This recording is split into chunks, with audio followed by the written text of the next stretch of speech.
अयोध्या की भी करते हैं, जहां उस वक्त हड़कंप मच गया जब एक मुस्लिम शख्स ने राम मंदिर में नमाज पढ़ने की कोशिश की। आनन फानन में मौजूद सुरक्षा बलों ने उसे हिरासत में ले लिया और उसके बाद पूछताछ शुरू की गई। कट्टरपंथी का कश्मीर से लेकर अजमेर तक का कनेक्शन सामने आया है। इसके तह तक पहुंचने के लिए जी न्यूज की टीम जम्मू कश्मीर के शोपिया पहुंची और ये पता लगाने की कोशिश की कि ये शख्स अयोध्या क्यों आया और ये किसके कहने पर अयोध्या पहुंचा, मंदिर में आखिर वो अंदर क्यों गया और नमाज पढ़ने के पीछे की मंशा आखिर क्या थी। अपनी इस रिपोर्ट में हम इसी की पड़ताल करने वाले हैं।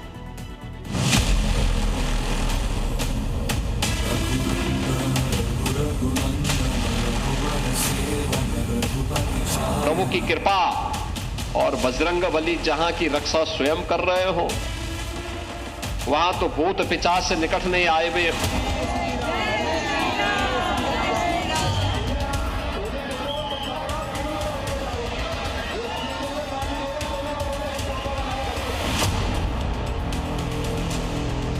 अयोध्या का राम मंदिर, हर दिन की तरह भक्तों का सैलाब, रामलला के दर्शन के लिए लंबी कतारें।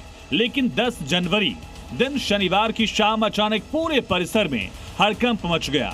वजह, ये शख्स, नाम अब्दुल अहद शेख, उम्र 55 साल।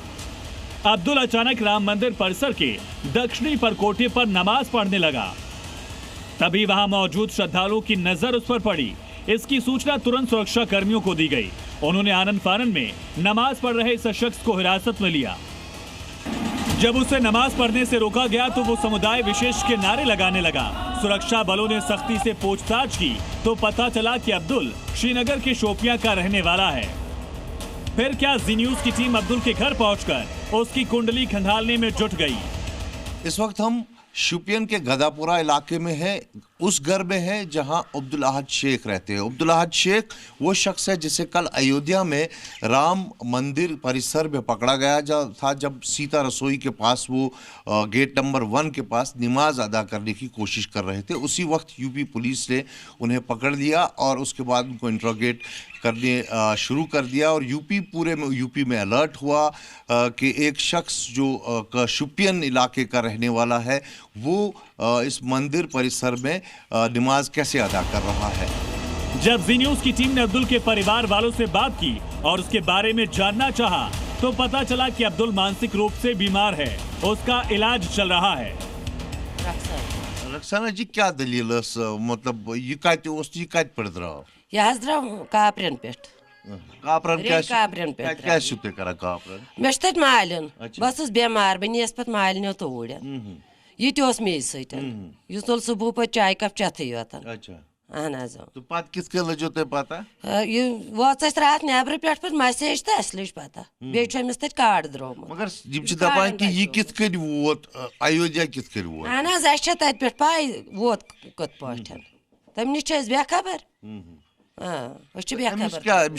बेमार क्या दलील दिमागी टेंशन। अच्छा, अमिस दिमागी टेंशन। कूता टाइम गो अमिस गई 15 वरी। इलाज कत चला अमिस रून वारिक इलाज चला। कुछ ऐसा ही दावा अब्दुल के पड़ोसियों ने भी किया। उन्होंने जी न्यूज से बात करते हुए बताया कि वो आधी रात में घर से बाहर निकलकर मस्जिदों के दरवाजे खोल देते थे और लाउडस्पीकर चालू करके उपदेश देना शुरू कर देते थे। और उसको मैं भी इस वक्त लगभग 50 साल का हूँ, लगभग 40 साल तो फिक्र में आता है।